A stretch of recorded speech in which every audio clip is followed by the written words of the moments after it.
Dari nasihat Syekh Rabi hafizahullah, kalau ada kesalahan maka nasihatilah, jangan diumbar, ditulis dan disebar. Pertanyaan, bagaimana Ustadz dengan kesalahan-kesalahan asatidzah ditulis dan disebar di media sosial? Apakah masuk dalam kategori larangan ini? Pertama, bahwa kesalahan ada dua jenis. Kesalahan yang berkaitan dengan manhaj dan kesalahan yang berkaitan dengan aib pribadi. Bisa membedakan ya. Kesalahan terkait dengan manhaj, tentang pandangan-pandangan dia dalam menyikapi syubhat-syubhat, fitnah-fitnah yang ada. Tidak mengikuti bimbingan ulama kibar. Ada yang kesalahan itu sifatnya kesalahan-kesalahan pribadi, kekurangan-kekurangan dia. Kalau sifatnya kesalahan itu adalah kesalahan pribadi, kekurangan, maka siapapun punya kekurangan dan kelemahan. Kullu bani Adam khata'. Setiap anak cucu Adam punya kesalahan. Ustaz, selain Ustaz juga punya kesalahan. Ustaz punya kekurangan, orang lain pun punya kekurangan. Kalau sifatnya kekurangan-kekurangan yang ada, maka bimbingan Islam adalah menutupinya. Man satara mu'minan satarahu Allahu yaumal qiyamah, kata Rasul alaihi salatu wassalam. Barang siapa menutupi aib kekurangan seorang mukmin, maka Allah akan menutupi kekurangannya di hari kiamat nanti. Ini jika kekurangan-kekurangan pribadi. Tidak sepantasnya kemudian diumbar, dikeluarkan. Kecuali jika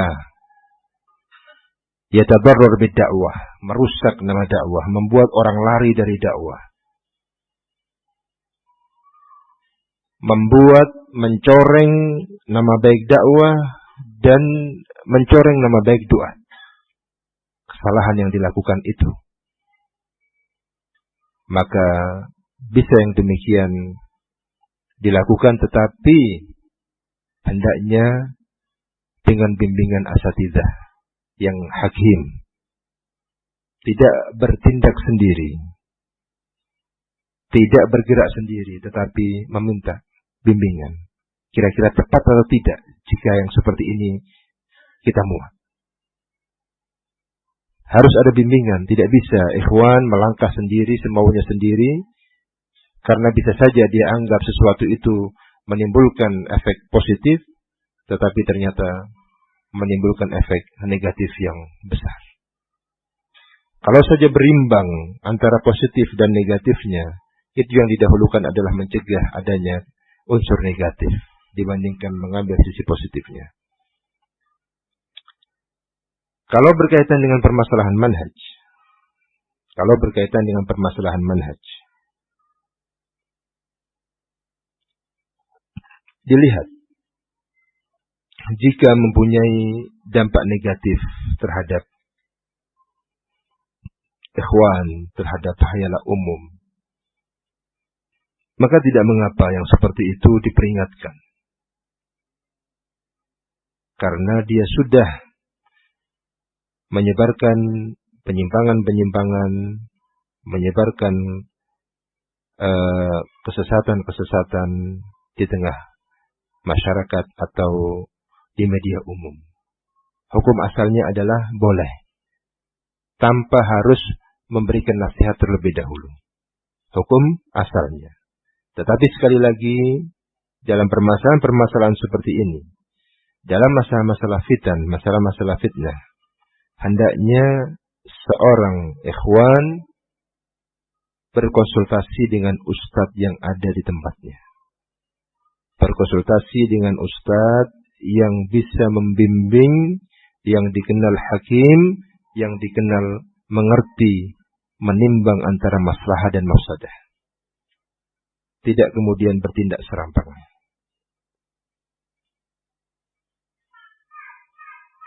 Dan tentunya, kalaulah seseorang menyerahkan permasalahan ini kepada yang lebih berhak, lebih berkepentingan, itu akan lebih selamat.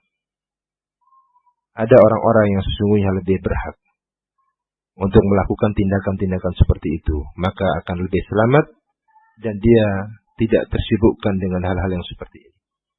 Diserahkan kepada ustadz tertentu atau siapalah yang sekiranya bisa untuk membantu menyelesaikan permasalahan ini. Maka dia akan lebih selamat dan lebih terbimbing. Tidak jarang orang yang menginginkan kebaikan tetapi tidak meraih kebaikan tersebut. Sebagaimana kata sahabat Abdullah bin Mas'ud, "Wa kam min muridin lil khairi lam yudrikhu." Berapa banyak orang yang menginginkan kebaikan namun dia tidak dapat mendapatkan meraih kebaikan itu. Mengapa? Karena jalannya yang salah, caranya yang keliru, tidak terbimbing sehingga kebaikan tidak tercapai, justru terjatuh dalam kesalahan yang dia tidak duga sebelumnya. Titip dan kirim nasihat, teguran tentang masalah-masalah penting, baik di bidang akhlak ataupun di bidang akidah. Kenapa ya ikhwan? Disebutkan oleh Al-Imam Ibnu Rajab tentang al-farqu baina an-nasihati wal fadhiha. Perbedaan antara nasihat yang memang dihimbau dalam syariat Islam dengan al-fadhiha. Nasihat dengan fadhiha. Nasihat itu adalah menegur, mengingatkan, mewasiatkan dengan kebaikan. Tujuannya untuk menghilangkan kemungkaran yang terjadi pada orang tersebut. Disertai upaya menutup aib. Itu nasihat. Lawannya adalah fadhiha. Fadhiha itu singkat katanya adalah membongkar aib orang. Terlepas mau hilang aib itu, kemungkaran itu tetap dilakukan ataukah tobat ataukah tidak, dan menyebarluaskannya kepada orang. Mau menjatuhkan, itu fadhiha. Kalau nasihat mau mengangkat derajat seseorang keluar dari kubangan dosa, meninggalkan jerat-jerat syubhat, itu nasihat. Fadhiha, orang yang melakukannya intinya harus jatuh pula.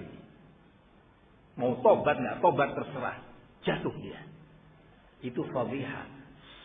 An-nasihah adalah ciri-ciri mukmin sadiq. Sementara fadhiha adalah ciri-ciri fajirul fasiq. Jadilah kita ayuhal ikhwah an-nasihun. Jangan kita menjadi ashabul fadhiha. Jangan. Ini penting, ambil pelajaran. Anda simpulkan, antum kalau melihat ada kesalahan pada seseorang, siapapun dia, letakkan di hati antum pertama adalah saya ingin menghilangkan kemungkaran yang dia jatuh padanya. Saya ingin orang ini selamat dan segera meninggalkan kebatilan yang dia lakukan atau dia ucapkan. Dia tutup, dia catat, tasabut, benar enggak itu terjadi? Bisa dipertanggungjawabkan dan beritanya. Sudah, dia datang ini. Kif halak, bakhair, kif antum. Ya, jazakallah khair. Ana ini cinta antum. Ana ingin kita ini dibersamakan oleh Allah di surganya, di jannahnya. Dan afwan, ana mendengar berita bahwa antum mengucapkan ini atau melakukan ini. Tapi ana yakin antum insya Allah enggak. Cuma benar enggak ini ya? Sopan, rapih, tertutup. Kalau dia berkelit mencoba, khair insya Allah, anak yakin antum tidak melakukannya. Tapi kalau seandainya antum melakukan ini atau mengucapkan ini, cepat antum tinggalkan. Allah akan tolong antum ya akhi. Itu nasihat. Bukan di majelis umum sebelum adanya tasabut, bukan di majelis umum, sebelum adanya upaya nasihat dengan cara yang baik. Beda antara nasihat dengan fadhihah.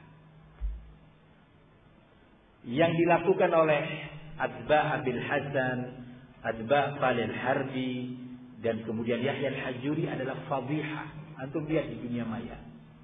Maka saya nasihatkan kepada teman-teman, jangan menjadi ashabul fadhihah.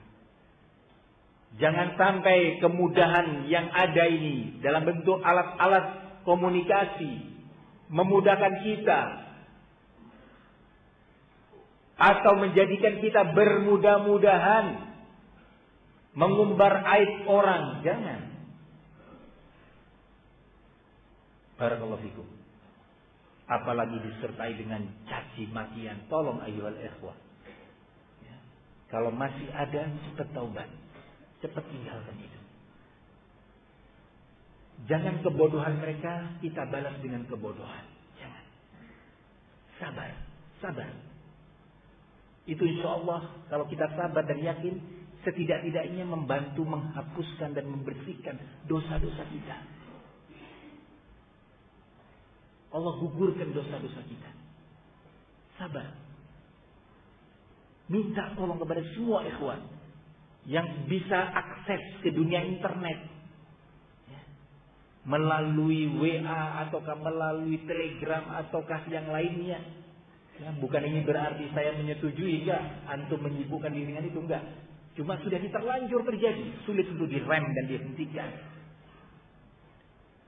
Tolong jangan jadi ashabul fadhihah, tapi jadilah ashabul nasihat.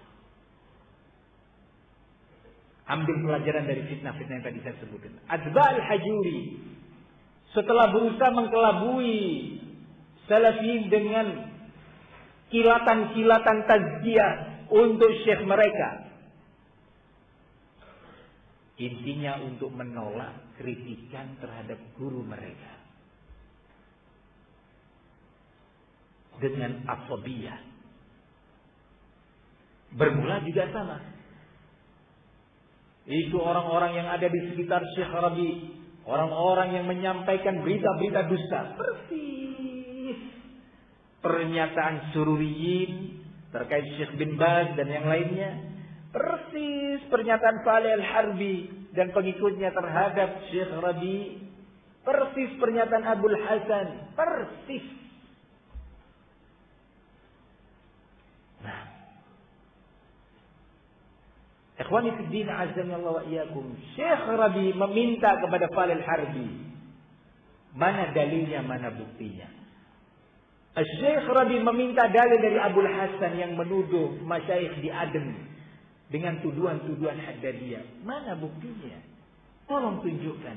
Syekh Rabi meminta dalil dan hujjah dari Yahya Al-Hajuri yang menuduh beberapa doa dan masyayikh sebagai hizbiyin atau jatuh dalam hizbiyah. Mana buktinya? Tolong sebutkan. Nanti kita akan tuliskan. Nanti kita akan sebutkan. Nanti akan menjadi jelas kepada antum wahai syekh. Lah kalau urusannya nanti, kenapa tahdirnya enggak nanti aja? Setelah ada dalilnya, baru takdir. Nah sekarang diminta nanti akan jelas, nanti antum akan nyesel, nanti jangan nanti. Ini masalahnya terkait dengan harga diri orang, ini terkait dengan dakwah. Barakallahu fikum.